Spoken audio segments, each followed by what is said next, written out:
Hi everyone. So today I was having a look at my analytics and I see that we gained like 10% subscribers from Vietnam. And that is freaking awesome. So to all of my new Vietnamese bros, I just want to say, "Có đói không?" And okay, although I may have butchered that, for the rest of my English bros, it means, "Are you hungry?" And I hope that the answer is yes, because I have a massive serving of Fire Emblem Engage content for all of you today. Okay, so today we are talking about that sweet DLC Wave 3 content, baby.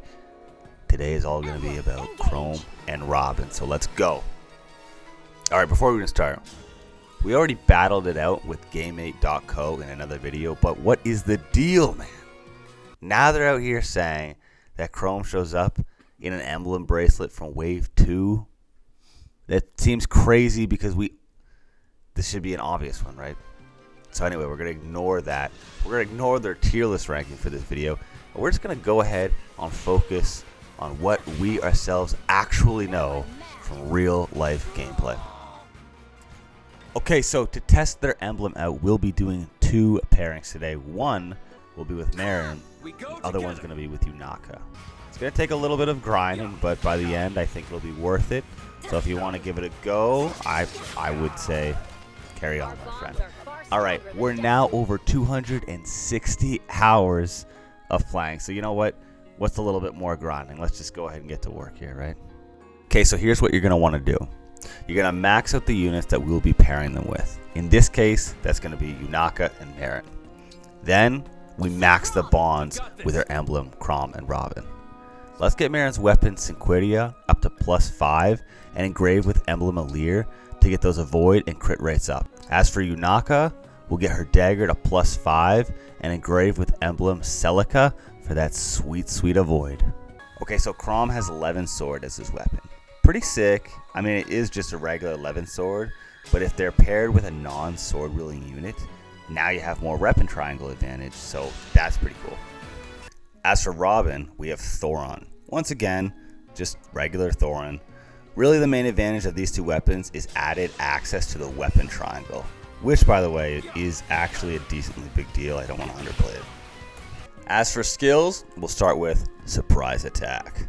It provides an avoid bonus when initiating attacks and eliminates the foe's potential to counterattack. This one is really nice to have when you're fighting units on special tiles like bushes, forts, thickets, etc.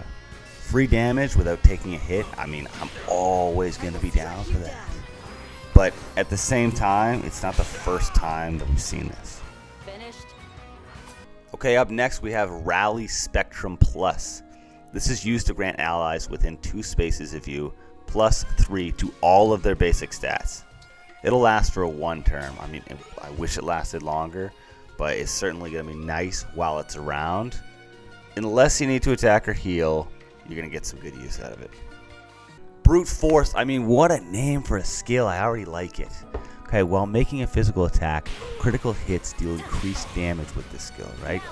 Using this with Yunaka, Marin, or Panette feels unreal. Lots of crits with those builds. Next up, we have Other Half. If our unit initiates combat, Robin will chain attack. This will have an additional +10 magic bonus. Covert units are an even better story. For them, they get +1 movement while engaged on top of the magic bonus. Put that together with the automatic chain attacks, and I gotta say, I'm into it. Think about units who have magic and physical, like Marin and Fugato. They're gonna be good. Alright, let's talk about Charm. This skill triggers a chain attack when you initiate combat.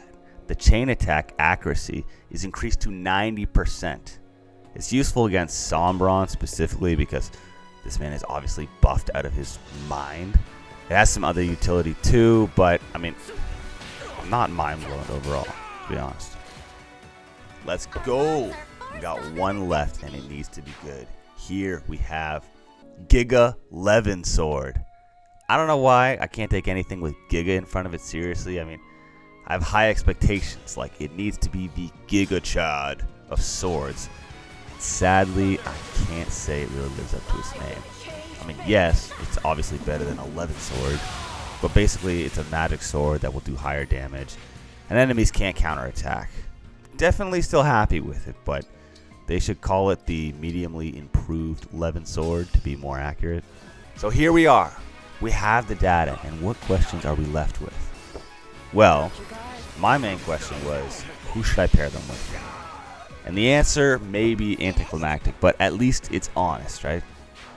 It will completely depend on your build preference. I like to pair them with Marin because she can use the physical and magic attacks to utilize my favorite buffs and skills of Chrom and Robin. However, Yunaka, Panette, Elchrist, and John can make better use of some of these skills as well.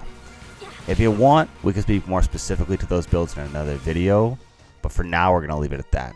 Thanks for watching another video. Hopefully you enjoyed it, and hopefully you get a chance to play around with Chrom and Robin to come to your own conclusion. Either way, I would love to hear your thoughts in the comments, and hey, if you haven't subscribed and you like the content, well then you can add a little bit of meaning to my life with a simple click of a button. You are awesome, and you should go ahead and have an awesome day. See you in the next video.